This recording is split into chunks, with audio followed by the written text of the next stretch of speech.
नमस्कार साथियों, today news के आज के इस अंक में आपका स्वागत है। मैं राजेश बलूनी आपका होस्ट स्वागत करता हूं। आज हम बात करेंगे, क्या राहुल गांधी ने दिल्ली विधानसभा चुनाव 2025 शुरू होने से पहले ही हार मान ली है। दोस्तों, कांग्रेस ने दिल्ली विधानसभा चुनाव 2025 में के लिए कमर कस ली है, लेकिन क्या वाकई में कांग्रेस पूरी मजबूती से दिल्ली में चुनाव लड़ने की स्थिति में है? आइए जानते हैं दिल्ली के चुनाव में कांग्रेस की स्थिति का विश्लेषण करते हैं और साथ ही समझते हैं राहुल गांधी के कैंपेन में ऐसा क्यों लग रहा है कि राहुल गांधी चुनाव जीतना ही नहीं चाहते।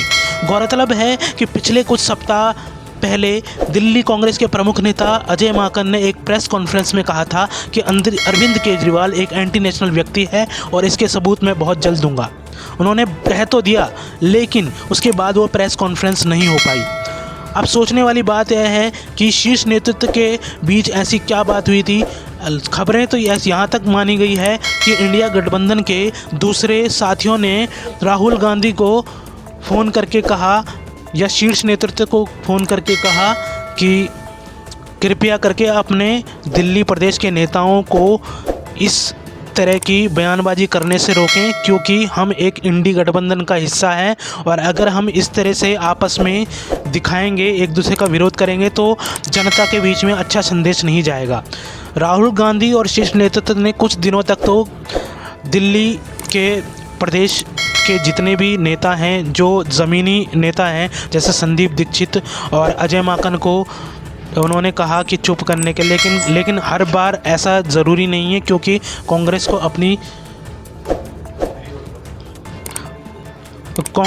अपनी ज़मीन भी बचानी है और अगर कांग्रेस अपने वोट के नहीं बचाएगी तो वह अपना जनाधार कम कर रही है और केजरीवाल को एक तरह से पूरी तरह वॉकओवर दे रही है।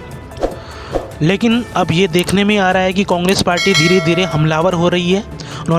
राहुल गांधी ने अपनी पहली रैली जो दिल्ली के लिए की वो सीलमपुर में की, और सोचने वाली बात यह भी है कि उन्होंने सीलमपुर को ही क्यों चुना। ये बात स्पष्ट है कि कांग्रेस का जो वोट बैंक है वो मुस्लिम वोट बैंक है और कांग्रेस जो है सीलमपुर कांग्रेस का गढ़ रहा है। उसके बाद आम आदमी पार्टी, अब जब अजय माकन ने जब ये प्रेस कॉन्फ्रेंस की थी तो फिर आम आदमी पार्टी बौखला गई थी। आम आदमी पार्टी के बड़बोले नेता संजय सिंह ने प्रेस कॉन्फ्रेंस करके कहा था कि अगर कांग्रेस को इंडी गठबंधन में बने रहना है तो उसको अजय माकन पर कार्रवाई करनी पड़ेगी। मगर सोचने वाली बात यह है कि क्या कुछ क्षेत्रीय नेताओं जैसे संदीप दीक्षित और अजय माकन के अलावा कांग्रेस में कोई और नेता है केजरीवाल के खिलाफ जो कुछ कहे? अरे भाई, आम आदमी पार्टी भले ही इंडिया अलायंस का हिस्सा हो, लेकिन दिल्ली और पंजाब में तो कांग्रेस की राजनीतिक विरोधी है। कांग्रेस पूरी तरह से कंफ्यूज है, कभी आम आदमी पार्टी के साथ राजनीतिक खीर और मिठास वाली गलबहियाँ काटती है और तो कभी नीम से भी अधिक कड़वी बात बोलकर पूरे गठबंधन के जायके को खराब कर देती है। अब इसे 3 इडियट फिल्म के मास्टर जी के फेमस डायलॉग के द्वारा कांग्रेस से पूछा जा सकता है, अरे भाई, कहना क्या चाहते हो? अभी तक राहुल गांधी कोई डायरेक्ट अटैक नहीं कर रहे थे, लेकिन सीलमपुर की एक रैली में उन्होंने केजरीवाल पर तीखा हमला कहा। लेकिन मेरे को ये समझ नहीं आता कि जो राहुल गांधी है, जो स्थानीय मुद्दों के लिए केजरीवाल पर हमला क्यों नहीं करते। उनका सिर्फ एक रटा है ये जवाब होता है कि अदानी के मुद्दे पर केजरीवाल चुप रहते हैं, जातीय जनगणना पर केजरीवाल ने अपना रुख स्पष्ट नहीं किया है।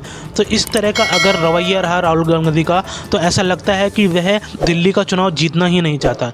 दोस्तों, आपकी क्या राय है इसमें? आप कृपया करके हमें बताएं, क्योंकि दिल्ली के चुनाव अब पूरी तरह से सर पर हैं। 5 फरवरी को दिल्ली के चुनाव होंगे, 8 फरवरी को इसका नतीजा आएगा।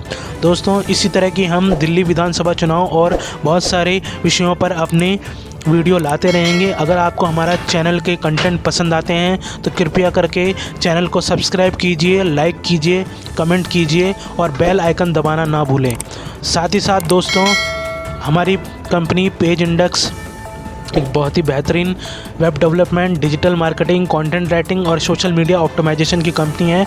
अगर आपको इस तरह की सेवाएं चाहिए तो स्क्रीन पर दिए हुए नंबरों को हम पे कांटेक्ट कर सकते हैं और साथ ही साथ आप हमारी वेबसाइट पे विजिट कर सकते हैं।